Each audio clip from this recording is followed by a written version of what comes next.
이 전세 사시는 분들 혹시 집주인의 채무로 집이 경매에 넘어가면 전세금을 돌려받지 못하지 않을까 걱정해 보신 분들 많을 텐데요.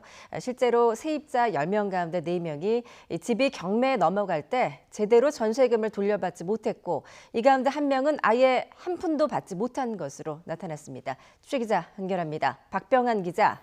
네, 경제부입니다. 예, 실제로 전세 세입자들이 이런 피해를 보고 있다는 게 통계로 드러난 것이죠.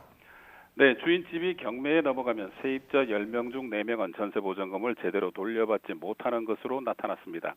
특히 세입자 10명 가운데 1명은 전세금을 아예 한 푼도 돌려받지 못한 것으로 나타났습니다.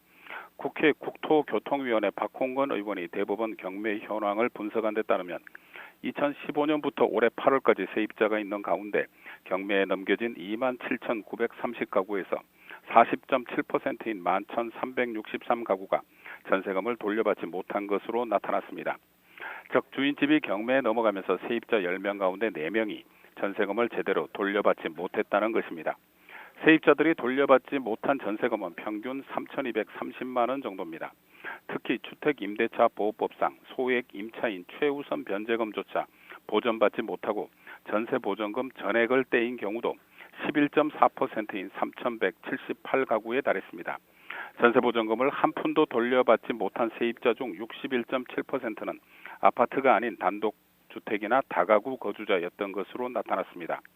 현재 세입자가 전세 계약 체결에 앞서 집주인의 국세 체납액을 확인하려면 집주인의 서명과 신분증 사본을 받아 세무서를 직접 방문해야 하는데 세입자가 집주인에게 이런 요구를 하기가 어려운 것이 현실입니다.